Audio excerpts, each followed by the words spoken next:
Hey guys, this is Kamiguno, and today I'm doing Kamiguno episode 276, also known as Kamiguno's Best Comics of the Week.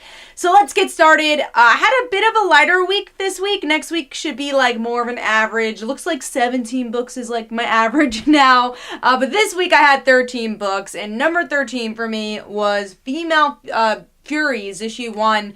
I was actually really looking forward to this book because I really enjoyed Mr. Miracle. Very much not in that vein. It definitely felt a little bit more old school New Gods, and honestly, never really read that much of old school New Gods, so I was kind of lost. The thing I did like about this book, though, is when we do get to see this classic form of an art style. I did like that. It, kind of felt like a nice throwback. But other than that, couldn't really get into the story as a newer reader of New Gods, and again, it doesn't really have that fill if you were missing Mr. Miracle, that if you really enjoyed that series. So I'm going to give this one 2 stars and probably won't be continuing this miniseries. Moving on to number 12, which is Archie 1941, issue 5, the last issue of this miniseries and the last Mark Waid issue for Archie comics, at least for now, I guess. But yeah, haven't really liked this story either. I feel like there's so many things to say with this comic, especially this being Mark Waid's last issue, or really last story arc, and he really reinvented Archie, got me into Archie, got a lot of people into Archie. So it's a shame that I feel like with this 1940 story, they really tell... they don't do anything really inventive with it, and that was kind of sad for me, especially for Betty and Veronica. They feel like they were written in the 1940s, and I guess that's where they're going for, but, obviously, especially in literature, women have grown in literature and are not written like this, so it's strange, and especially Betty and Veronica, they've grown as characters, and they kind of feel weak to me, especially Betty in this issue, and just so defined by her relationship with Archie, and I just feel like Mark Waid has done such a good job at defining Betty, Veronica, and Archie's relationship to make it about their love and their connection, but also making them individual characters. So it's strange to have them end this run like this, but obviously it's celebrating for where this series started and when it started, but I didn't quite feel it, and I didn't really like the conclusion of this one, so I'm going to give this 2.5 stars. Artwork's good, though. I enjoy the art, fits the tone of the book pretty well, the somberness of it, especially because it's wartime, so I enjoyed that. Alright, moving on to number 11. Number 11 for me is Tony Stark Iron Man issue 8. This book, it's been delayed, I think, as well, but the reason I'm reading it, I've been reading, Iron Man for a while now, but there are definitely times I dropped the series, but I really like Jan. I really like her as a character and her inclusion in this series, but I haven't been loving this series for a while now. They keep going into this virtual reality story that I don't quite care about. The only thing I really enjoyed from that is Tony seeing the past, and we're seeing that mesh together. So that was kind of cool, but it feels a bit jumbled to me, this concept, and I'm just not feeling it. And yeah, it feels very crowded this issue. Artwork's solid for the most part, but it kind of goes into that crowded storytelling. The artwork is also very crowded, so I don't love that. But yeah, overall giving this 2.5 stars, but the ending was interesting because it looks like Tony, by accident is kind of going back to drinking. So I'm curious to see how that's going to play out. So that was a part I did like here, which is why it was higher than those other 2 books. So I'm giving that 2.5 stars. Moving on to number... Let's see, we're up to number 10, and this is Oberon, or I definitely pronounced that wrong. Oberon. I was really looking forward to this book because I am a huge Ryan Parrott fan and a fan of his writing. So, I'm not a big fairy tale fan, though. So this one was a little harder for me to get into, but I did like the overall themes of this book. And it's about this girl who has been sheltered all her life. She's been homeschooled. Her sister kind of says, find friends, you're kind of a loser. And she ends up finding this guy who's Oberon, and he's a fairy, and says this is the life that you weren't supposed to live. And she finds out her parents are evil. So is she gonna trust a stranger? Is she gonna be friends with this stranger? Definitely a nice hook there. Again, I would say the world for me is not something I'm usually invested in, but I think that character building was interesting enough for me to see where issue 2 goes and where this friendship goes. I hope the sister's more involved, because I think she was a really interesting element. And the artwork is pretty good. It definitely fits the fairy tale side that it's trying to go for. So overall, I'm going to give this one 3 stars, and that is number 10. Moving on to number 9, which is Deathstroke issue 40. I like this issue a little bit more than what I've been enjoying from this series. But honestly, every single time Deathstroke comes on, that's when I'm bored. I really don't love his inner monologue. It's very robotic, and I know that's kind of on purpose, but I don't really feel it. But I love when they talk about Jericho and Rose. I think they're the more interesting aspects here, and I liked Rose's interaction with Two-Face, and her conversation about his coin was pretty cool. So I enjoyed Rose here, and she had a pretty big part in this issue. But the Deathstroke stuff, sadly, is what keeps bringing this series down for a Deathstroke book. But the artwork, as always, is really clean and has some really good action sequences. Alright, moving on to number 8, which is Immortal Hulk, issue 13. Finally, this Hell story's over. This one kind of dragged for me, but I really like the ending of this book, where we get to see, finally, Bruce is Bruce again, and not Hulk totally. I'm sure that's going to change, but that was kind of this journey, and he talks to Betty, which I've been waiting a long time for that. Betty's definitely one of my favorite aspects of the Hulk mythos. I miss her as Red She-Hulk. I would like to see her back as that, but I don't think any writer knew how to write her as Red She-Hulk, and that was always a shame, but I enjoyed that aspect of her character. So we'll see where that ends up going, or just really Betty and Bruce's relationship in general. So I'm really excited for the next issue, and I like that cliffhanger. And the artwork, as always, is just superb and really fits this horror tone that the series is trying to go for. So overall, I'm going to give Immortal Hulk 3 stars, and that is number 9. All right. Oh, no, I'm sorry. That was number 8. Moving on to number 7. And number 7 is Archie, issue 702. This series, I would say just the direction of the mainstream Archie books, I've been very hesitant about, I guess is the best word. I love Mark Waid stuff. I really like the horror stuff of Archie, but I'm not loving the kind of Riverdale direction they're taking these books, and obviously it's not exactly Riverdale, but it definitely focuses more on the dramatic aspect and the mysteries than, I would say, the more, the stronger character layers that could be explored here in character relationships. And that's something I loved about Mark Waid, is that he was able to really show that plot progression, but still always be a character story, and to be about individual characters and relationships, but also making these characters not too defined by one relationship, and really defined by many friendships and romances. But here, there's definitely parts I enjoyed. I like Betty and Veronica working together. I guess, some of the twists of Midge and Dilton making out. I wouldn't say dating each other, but they're hanging out. And where that's gonna go. I liked showing the contrast between Sabrina and Archie as they're starting to, kind of fall in love with each other. So definitely enjoy some aspects, which is why it's number 7 on my list. But I overall don't get excited to read these issues. It's just by the end, I'm like, yeah, that was okay. But I'm just not loving the overall direction of this series. I hope I feel differently. I do like the artwork, though, and I actually like that there's 2 different artists here. I don't think it, took me out of it. I thought it added some good layers to it. So overall, I'm going to give this 3 stars. Again, not a huge fan of it, but, I don't hate it either. It's not exactly where I personally like Archie to be. All right, moving on to number 6. This was actually my most anticipated book, so I'm actually a little sad. It's not low, but I gave it a low rating, and or lower rating than I wanted to, and that's Batman issue 64. I haven't been loving Batman since the whole Batman wedding stuff. Even though I do like Tom King as a writer, I think he's had some hit and misses recently.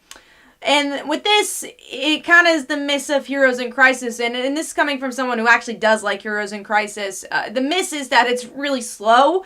And it just kind of repeats a lot of things. And that happens here too. It's like, all right, I get it. Wally's dead, but he's not. Like, I want a little bit more. And you don't really get the story until the end of the issue, which is Gotham Girl. And you get set up for that story, of course. But most of the issues, like the Justice League, I'm like, all right, you could have cut out all that Justice League stuff or made that one page and focused more on the Flash and Batman thing, because that was more the meat of the story. It felt like they were, stalling with that Justice League story. But yeah, I love Gotham Girl. She's definitely one of my favorite aspects of Tom King's Batman runs. I'm really excited to see where they go with this, but just disappointed that it was just the last 2 pages, really, that we get Gotham Girl and get into the meat of this story. So overall, I'm going to give this 3 stars. Definitely expected a little bit more from it, but enjoying it more than the Nightfall, or whatever it's called the story arc, Night something. Oh, it's Nightmares. That makes sense. So that's this current one. And also, they're breaking it apart. So Nightmares is actually not over. They're just like, all right, I'm going to give you 2 issues. Get this. And then it's going to continue again. But they do at least give you a note that it's before Nightmares. But yeah, don't quite understand why they just didn't wait until the arc was over. But what can you do? So I'm going to give this one, like I said, 3 stars. And that's number 6. Cool cover, though. This is my favorite cover of the week. Really like this one. All right. Moving on to number 5, and that is Champions, issue 2. And I enjoyed this. I like that, Spider-Man makes a deal with Mephisto. I did not pronounce his name right. Mephisto. Yeah, Mephisto. He makes a deal with the devil, and, at first, you think it's going to be a one more day thing, and he's like, oh, he's going to ask for something, and he never does. He's like, oh, all right, what's going to happen here? And you find out an innocent person dies because Spider-Man saved his friends, and I like that. I do think there's a lot of slow parts here, because it's building up to that point of the issue, and then you finally get that, and then you get the reveal in the end. But overall, it's a cool idea for an issue. So I'm going to give this one 3.5 stars. Maybe a better story for Spider-Man than a Champions book, but it was an okay story for this one. That's number 5. Moving on to number 4, which is Young Justice, issue 2. I really like the Cassie stuff in this issue. If you guys don't know, I'm a huge Cassie Sandsmark fan. She is my favorite Teen Titan / Young Justice member. And I like her spunk towards Zeus, where she's like, why are you here? And I love that, he kind of gives her this ability. He's like, oh, here's this, it's not a keychain, but it's like, here's this amulet. You could get, powers that you didn't have before. And she's like, no, I want to deserve it and kind of learn what it means through my own journey. And that's so Cassie. So I enjoyed that a lot. But it's only one scene. It's a long scene. It's most of the issue. But the reason I couldn't get to 4 stars here is because of the amethyst aspect of the issue. I know, obviously, the big mystery is the realms and all that, but for me, I'm not as interested in that, at least as of right now, for some reason. I mean, obviously, they're building up this kind of bigger mystery, but just not feeling it right now. Hopefully, there's a reveal that I enjoy along the way. But I'm just not enjoying Bendis' new characters here, which is weird, because usually I do like Bendis' new characters, like Jessica Jones, Miles, Riri, and all these other characters, but don't really care about Jenny, or Teen Lantern, or Amethyst, so hopefully I grow to like them, but not feeling them right now, and they kind of feel a little shoved in there. So I'm going to give this 3.5 stars. Artwork, as always, is really good. Brian Michael Bendis has some really good collaborators, and I actually like the artwork a lot more here than we've been getting. I thought it was a little bit more youthful in the last issue, and I like this art more. But both artists are good and kind of give a different flavor of Young Justice. So, like I said, giving this one 3.5 stars. Cassie was my favorite aspect of the issue. Alright, moving on to number 3, which is The Girl in the Bay, issue 1, which is from Dark Horse, and it's a murder mystery book. And it was solid. I enjoyed this one. It's about this girl who, she's from the 1960s, is a very much a product of her time, and she's not doing the right things in her mind. She even, she feels that she's not doing the right things, and she gets into trouble because of it and meets the wrong person and dies. So she comes back, and here's the interesting part, in our time. So this is like 1969, and now it's 2019, and she meets her older self somehow, which is so confusing, and which is why I liked and disliked this book. It's like, cool, that's an awesome mystery, but wait, what? Does this mystery even make sense? So obviously you have to read more issues to hopefully does make sense in the end, but yeah, you know, we see that her sister went down a bad path as well because of what happened, and I guess the influence that our main character had on her. The artwork was really good for this as well. I think it fit, you know, this kind of 1960s tone it was going for. It reminds me of a certain book, but I forget the name of it. It was a graphic novel, like, based on a song, and I don't remember the name of it. It was, like, I feel like it was green something. It kind of reminded me of that artwork, and it fit. So I liked it. It's 4 stars for me. It just made 4 stars, though, because, again, the mystery, I still don't know how to feel about them being the same person. I think it could have been executed a little bit better to make it more understandable, but I think that's the journey of the series. But I'll definitely try out issue 2 to see where this one's going. So I'm going to give that 4 stars, and that is number 3. Moving on to number 2. Number 2 for me, I've been liking this. I know this has kind of been torn for some people, but Marvelous X-Men, issue 1. I liked Age of X-Men, and I really like this too, and especially for the ending. And I feel like this issue is a bit more subtle than it could, you know, had to be. But I like that, you know, they're kind of going on this regular mission and, you know, trying to save the day, and we're seeing things breaking in our X-Men's minds, and especially Laura, where she learns that she has a sister and pretty much can't do anything about it. And then by the end, Jean has this big moment where there's another set of X-Men trying to break through, and one being Kitty Pryde, which made obviously a lot of sense, because since the beginning I'm like, where's Kitty? You know, especially now, Kitty's one of the biggest X-Men. She's the leader of the X-Men. So where the hell's Kitty? And I love that she's part of that side, because that has always been Kitty's character, especially future versions of Kitty. We've always seen her on the side of the Resistance, so I'm excited to see where that goes. So overall, I liked it. I like the artwork a lot. I like the themes of utopia, and how utopia is never perfect, because it doesn't exist. So even if we feel like this world is perfect, it's not. We're hiding how flaws actually make our world perfect in a way, and I like that. And we get to see relationships and how they kind of build walls, and how that's affecting them. So overall, I'm going to give this 4 stars. I like this world so far. I'm going to be picking up all the miniseries, or at least trying out those first issues, but I'll definitely be continuing with this one, because I like that cliffhanger. That was pretty cool. All right, number 1 for me, it wasn't a past a 4-star book, but I thought this was the most solid issue of the week, and that's X-23, issue 9. I like where the story's going. I especially like the conflict that's being built between Gabby and X-23, Laura, where Laura does not trust this new cyber clone, and Gabby wants a new sister, and does trust her. Now, Laura's kind of uncovering a little bit more about this cyborg, and it looks like this is going to bring some big conflict between Gabby and Laura. Also, love Diego's artwork. Really clean. I really liked his action sequences as well. One page I really enjoyed was this one, how detailed it was. It's this double page spread here.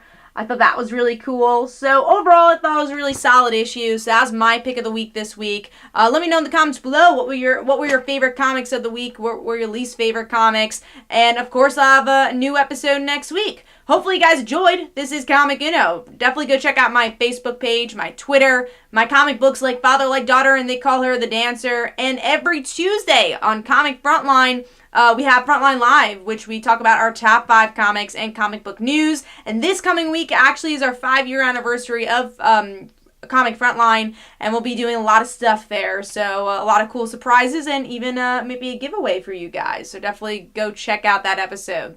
So hopefully you guys enjoyed, and I'll see you guys later. Bye.